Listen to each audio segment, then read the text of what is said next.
ഷാജഹാൻ ചക്രവർത്തിയുടെ കാലം മുതൽക്കാണ് പുരാനി ഡൽഹി ഇന്ത്യൻ സമൂഹത്തിന്റെ മനസ്സിൽ ചിരപ്രതിഷ്ഠ നേടുന്നത്. ആഗ്രയ്ക്ക് പകരം മുഗള ഭരണകൂടത്തിന്റെ തലസ്ഥാന നഗരമായി ഡൽഹിയെ മാറ്റിയത് ഷാജഹാൻ ചക്രവർത്തിയാണ്. ഭരണ തലസ്ഥാനം എന്ന പദവിക്കൊപ്പം ഇന്ത്യയിലെ മുസ്ലിങ്ങളുടെ ആത്മീയ തലസ്ഥാനം എന്ന പദവിയും ഷാജഹാൻ ഡൽഹിക്ക് പതിച്ചു നൽകി. അദ്ദേഹത്തിന്റെയും ഔറംഗസേബിന്റെയും കാലത്ത് ഇസ്ലാമിക മതമീമാംസയുടെയും കലാസാഹിത്യ മേഖലകളുടെയും തലസ്ഥാനം കൂടിയായി ഡൽഹി മാറി. നോമ്പിന്റെയും പെരുന്നാളിന്റെയും പ്രഖ്യാപനങ്ങൾക്കായി ഉത്തരേന്ത്യ എന്നും ചെവിയോർത്തത് ജമാ മസ്ജിദിലേക്കാണ്.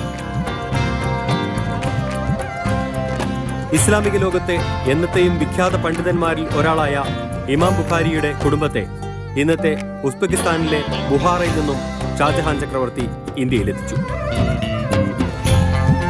ഷാഹി ഇമാം എന്ന വിശിഷ്ട പദവി നൽകി അവരെ ആദരിക്കുകയും ചെയ്തു. ഈ പരമ്പരയിലെ ആദ്യത്തെ ഇമാമായിരുന്നു അബ്ദുൽ ഷാ ഗഫൂർ ബുഖാരി. ഒരു റംദാൻ മാസത്തിലായിരുന്നു അദ്ദേഹവും കുടുംബവും ഡൽഹിയിലെത്തിയത്.